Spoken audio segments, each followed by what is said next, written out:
Poseidon, fury of the deep, the lord of the abyss. When the dust of the Titan wars settled, the universe was silent. The three victorious brothers, Zeus, Poseidon, and Hades, stood atop Mount Olympus to divide the cosmos. Zeus took the sky, Hades was cast down to the underworld, but to Poseidon fell the vast, untamed dominion of the sea. It was a kingdom perfectly suited to his nature. Poseidon was not a calm ruler. He was as volatile, unpredictable, and dangerous as the oceans themselves. While Zeus sat upon a golden throne in the clouds, Poseidon descended into the crushing depths. There, in the golden palace of Aegis, deep beneath the waves, he ruled over a world of darkness and strange bioluminescent beauty. He was known as the Earthshaker. When his anger flared, he would strike the ground with his golden trident, shattering rocks, summoning storms, and causing earthquakes that toppled entire cities. Sailors prayed to him not out of love, but out of pure, trembling fear. They knew that a calm sea could turn into a watery grave in a heartbeat if the sea god was displeased. His appearance reflected his power. He was a giant of a god, with hair like tangled seaweed and eyes the color of a storm-tossed ocean. He rode a chariot pulled by hippocampi, beasts that were half horse and half fish, racing across the waves so fast that the water didn't even wet the wheels.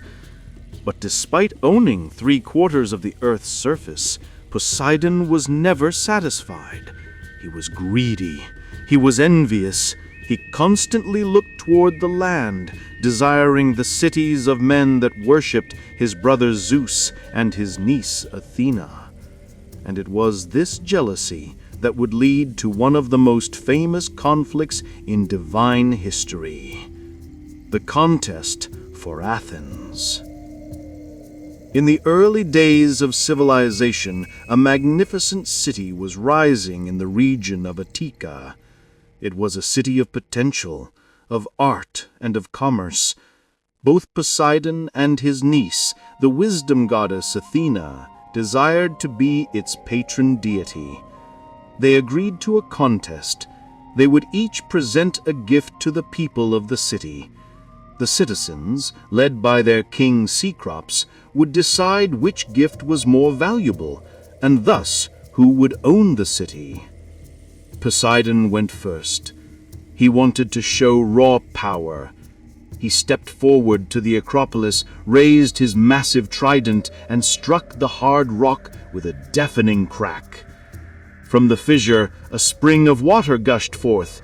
The people cheered, thinking they had an endless supply of fresh water, but when they bent to drink, they spat it out in disgust. It was salt water. Poseidon, lord of the sea, could only give what he ruled. It was impressive, yes, but useless for drinking or agriculture. Then came Athena. She did not strike the earth. Instead, she knelt quietly and planted a seed in the ground. Moments later, a lush olive tree sprouted. It was not flashy, but it offered wood, oil for lamps, and food. It was a symbol of peace and prosperity. The people chose Athena. The city was named Athens in her honor. Poseidon was humiliated. His rage was apocalyptic.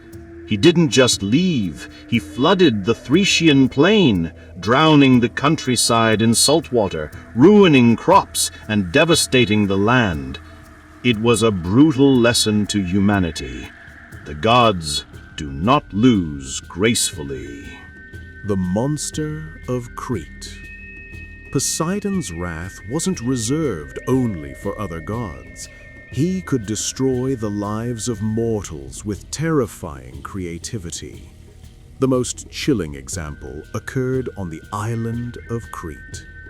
King Minos of Crete needed to prove his right to rule.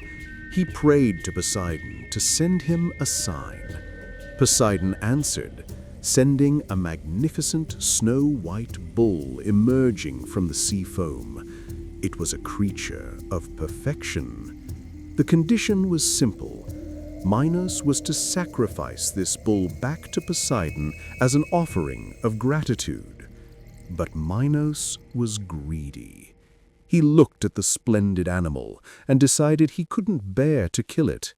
He hid the white bull among his own herds and sacrificed a lesser, ordinary bull in its place, thinking he could fool the god of the sea. He could not. Poseidon saw the deception, and his punishment was twisted. He did not kill Minos.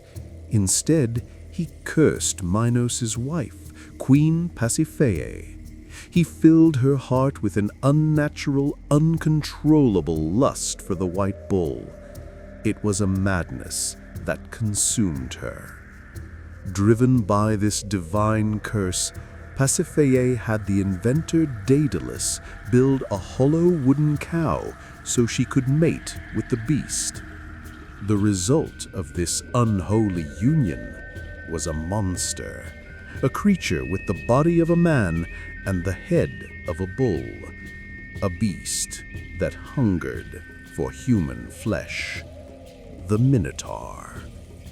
Because of one king's arrogance and one god's spite, a monster was born that would plague Crete for a generation, requiring the sacrifice of innocent youths until the hero Theseus finally put an end to it.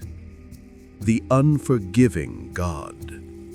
Poseidon's memory was long, and his forgiveness was non-existent.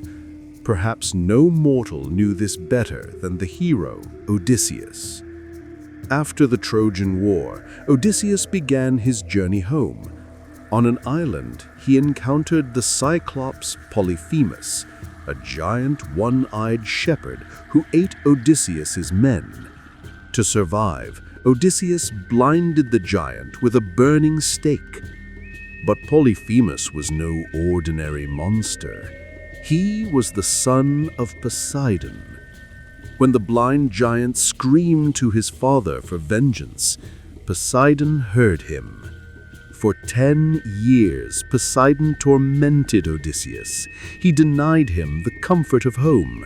He sent storms that shattered his ships, winds that blew him off course, and currents that dragged him to the edges of the world. While other gods pitied Odysseus, Poseidon remained relentless.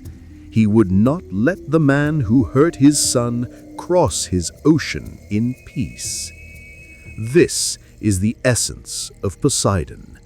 He is the provider of food and the facilitator of trade, but he is also the storm that sinks the ship. He is the calm water that reflects the sunset and the tidal wave that swallows the shore. He is moody, majestic, and terrifyingly powerful.